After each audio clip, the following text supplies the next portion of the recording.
বন্ধুরা, যদি আপনারাও মহেন্দ্র সিং ধোনিকে একজন অসাধারণ অধিনায়ক মনে করেন তাহলে ভিডিওটিতে অবশ্যই একটি লাইক করে দিন। বন্ধুরা, রয়্যাল চ্যালেঞ্জার্স ব্যাঙ্গালোরের বিরুদ্ধে শেষ ওভারে লজ্জাজনক পরাজয়ের পর ঋতুরাজ গায়কোয়াড় কান্নায় ভেঙে পড়েন। তবে মহেন্দ্র সিং ধোনি সম্পর্কে তিনি যা বললেন তা শুনে পুরো ভারত হতবাক।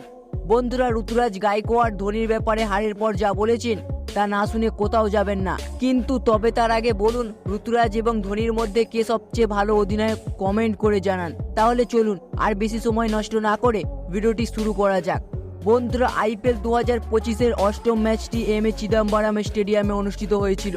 এই ম্যাচে চেন্নাই সুপার কিংস টস জিতলেও ম্যাচ জিততে পারেনি, কারণ RCB 50 রানে জিতে চেন্নাইকে বড় পরাজয়ের স্বাদ দিয়েছে। বন্ধুরা, ব্যাঙ্গালোরের দল প্রথমে ব্যাট করতে নেমে 20 ওভারে 7 উইকেট হারে 196 রান সংগ্রহ করে। দলের পক্ষে সর্বোচ্চ রান করেন অধিনায়ক রজত পাটিদার। বিরাট কোহলি 31 রান করেন। এই দুই ব্যাটসম্যানের পারফরমেন্সের জন্যই RCB একটি সম্মানজনক স্কোরে পৌঁছায়। বন্ধুরা, চেন্নাইয়ের লক্ষ্য ছিল 197 রান, কিন্তু শুরুতেই ব্যাটিং বিপর্যয়ের মুখে পড়ে চেন্নাই। রাহুল ত্রিপাঠী মাত্র 5 রান করে আউট হন।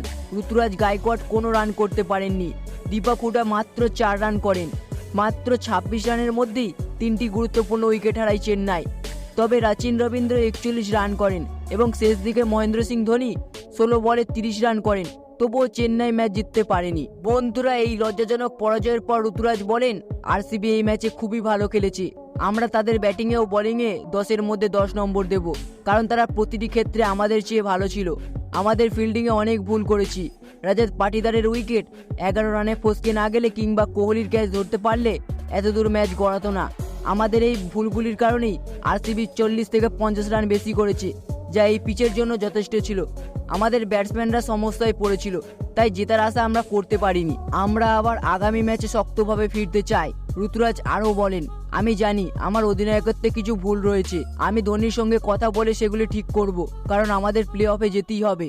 আমি চাই না শুরুতেই এত ম্যাচ হারতে থাকি যে পরবর্তী সময়ে সমস্যায় পড়ি। বন্ধুরা, এই হৃদয়স্পর্শী বক্তব্য দিয়ে ঋতুরাজ সবাইকে অবাক করে দিয়েছেন। কিন্তু আপনারা কি মনে করেন, ঋতুরাজ গায়কোয়াড় কি চেন্নাই সুপার কিংসকে IPL 2025-এর ফাইনালে নিয়ে যেতে পারবেন?